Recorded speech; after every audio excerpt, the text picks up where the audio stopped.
নমস্কাৰ এক ৰাজনৈতিক প্ৰতিবেদনৰ সৈতে ষ্টুডিঅ'ত মই মানৱ জ্যোতি বৰুৱা আৰু আপোনালোকে চাবলৈ আৰম্ভ কৰিছে খবৰ.com। এতিয়া নিৰ্বাচনৰ বতৰ, দেশজুৰি নিৰ্বাচনৰ ৰণদণ্ডু বিভাজিছে। নেতা মন্ত্ৰী সকলোৰে ভাষণৰ যেন আতচবাজি হৈ উঠিছে।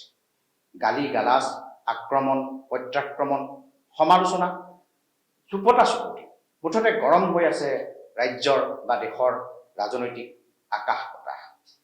ৰাজনৈতিক আক্ৰমণ কৰিবলৈ যাওঁতেই কোনোবাই কাৰোবাৰ অতীত খুচৰিছে, কোনোবাই নোকোৱা কথা কৈছে আৰু এনেধৰণৰ ৰাজনৈতিক নেতাৰ বাকযুদ্ধত আগতে সাধাৰণ জনতাই নজনা কিছুমান কথাও পোহৰলৈ আহিছে।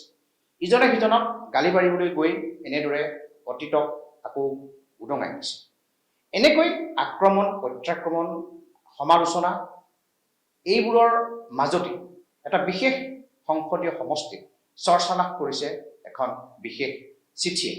এক প্ৰকাৰ চিঠিখনক লৈ এতিয়া উত্তাল হৈ পৰিছে সমষ্টিটোৰ ৰাজনীতি। দুয়োজন মূল প্ৰতিদ্বন্দ্বীৰ মাজত চৰ্চা হৈছে এখন বিশেষ চিঠিক লৈ। কি এই চিঠি? আহক চাওঁ আমাৰ এই প্ৰতিবেদন। পাৰৰ পাখিত গাঁঠি দিলো গোলাম চিঠিখনি। এয়া চিঠিৰ কথা। আধুনিক তথ্য প্ৰযুক্তি, ইণ্টাৰনেট, মোবাইল ফোনে চিঠিক একাষৰীয়া কৰিলে যদিও চিঠি এতিয়াও আৱেগ বহু প্ৰবল। চিঠিত আছিল মাদকতা। দূৰ দূৰণিত কৰ্মৰত পুত্ৰই পত্নী, পিতৃ মাতৃ কিংবা আত্মীয়লৈ, প্ৰেমিক প্ৰেমিকাৰ ইজনে আনজনলৈ মৰম চেনেহ কৰা শব্দৰে লিখা চিঠিখনৰ বাবেই ৰৈ আছিল পুত্ৰ। সেই গানত আছিল চিঠি। চিঠিৰ বোজা মই পিঠিত বান্ধি লৈ পৰৰ চেনেহ কঢ়িয়াও। কবিতাত আছিল চিঠি। আজি বহুত দিনৰ মূৰত তোমালৈ চিঠি লিখোঁ বুলি। গল্প উপন্যাসত আছিল চিঠি। এইবোৰ লাহে লাহে সাঁথৰ হোৱাৰ কথা। পিছে ক্ৰমাৎ পাহৰণিৰ গৰ্ভত সোমাবলৈ ধৰা এই চিঠি এইবাৰ ৰাজনীতি। হয়, ৰাজ্যত এতিয়া নিৰ্বাচন হ'ব। চাৰিওফালে ভোটৰ ভোট। ৰাজনৈতিক দল, নেতা মন্ত্ৰীৰ ভাষণবাজি, চুপতা চুপতি, গালি গালাজ, আক্ৰমণ, প্ৰত্যাক্ৰমণ এইবোৰৰ মাজতেই নিৰ্বাচনী বতাহজাকক গৰম কৰি তুলিছে এখন চিঠিয়ে। এখন চিঠি আৰু নগাঁৱৰ ৰাজনীতি। সংসদীয় নগাঁও সমষ্টিৰ প্ৰচাৰ অভিযানত এতিয়া চৰ্চাৰ শীৰ্ষত এখন চিঠি।